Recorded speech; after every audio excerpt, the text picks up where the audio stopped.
Hello there and welcome to the forest. This time again I'm talking about cameras, and the focus of today is this Olympus C camera here. I recently did a test of a camera in the Olympus C series, the C-180, but that one was really nothing special, it was quite basic. But just as it happens, I managed to find one, a bit more advanced one, in the flea market recently. This one here, the Olympus C-765. I was quite lucky, I got it for only €3.20.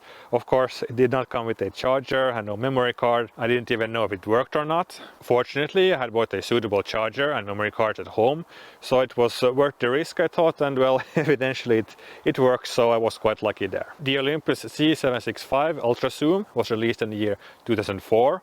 It has a 4 megapixel CCD, and I guess you could call it a, well, semi-advanced compact camera because you can change a lot of settings on it. The number one standout feature for me in this camera is the Electronic Viewfinder. It makes it so much easier to frame your photos when you have an actual viewfinder, and you get the same information in the EVF as in the main LCD on the back, so it is very also useful for doing manual exposure. It might not be so high resolution compared to modern EVFs, but at the time it was considered high resolution actually, so yeah, it's not too bad, I would say. It's quite usable. It wasn't very common for pocket cameras at the time to have electronic viewfinders. I haven't really seen it in so many other cameras, like the small ones don't usually have it. Even the Canon G series just have an optical viewfinder that is not so useful, to be honest. Sometimes it can be. At the time, the EVF was not the main selling point, however. At least if you read the stickers on top, there they have listed three things as the main features of this camera. And well, the 4 megapixels, of course, they usually wrote the megapixel number directly on the camera. Not common at all anymore. You don't really see any stickers or any information about the camera on the outside anymore. Maybe on some video cameras perhaps.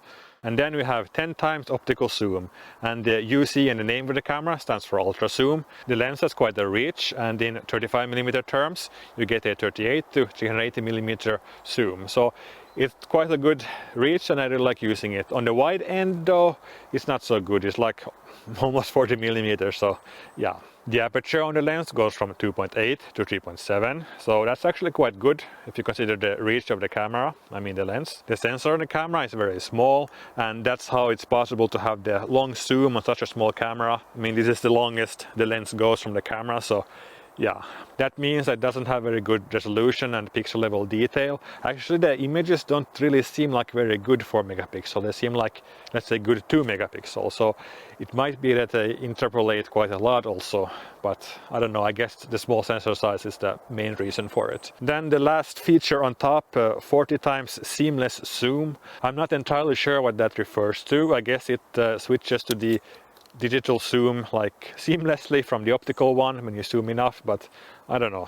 I might check further into that, what it actually means. When it comes to features, this camera is well kind of advanced. It's not like the Canon G series because you don't have like the same amount of controls on the outside, but you can change a lot of settings on this camera. On the mode dial you have plenty of different modes, from fully automatic to program to many different manual modes. There's also a video mode, which I have not tested yet, but I will do that before I publish this video.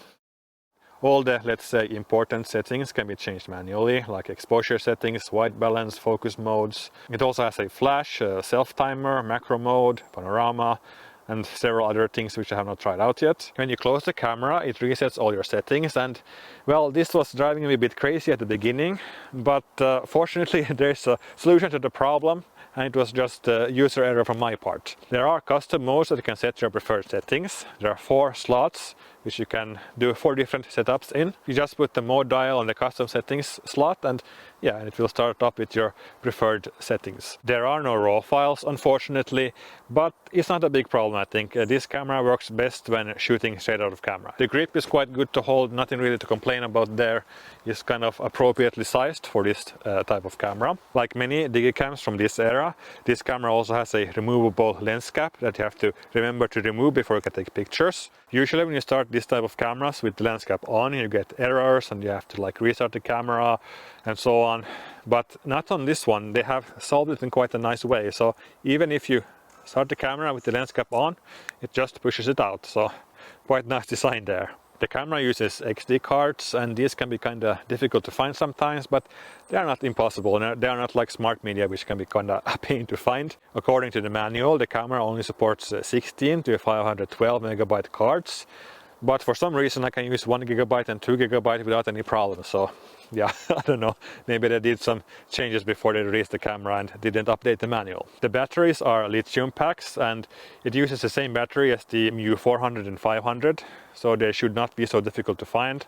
I already had a few, and the battery it came with, it actually holds capacity quite well, although it is a bit swollen, so it's difficult to get it in and out of the battery slot. So I should probably just get rid of that battery, since I have also replacement ones. So yeah, the predecessor to this camera, the C-765, actually uses AA batteries, and that might actually be preferable when it comes to a camera like this, a little bit easier to find. And finally, the image quality. As I probably mentioned already, this camera has quite a nice Digicam look. Overall, the colors are quite good, and if you shoot in well-lit situations, then yeah, the photos turn out quite nicely. Would I recommend this camera? Well, if you like Digicams, then definitely. It has a very nice early 2000s look. And even though it has some usability issues, you can get used to those. My favorite thing about this camera is the Electronic Viewfinder. It makes it so much easier to photograph and to pick out interesting details from landscapes. So yeah, I'll definitely be using this camera more. I think this is all for this video. Thank you for watching and see you next time. Bye!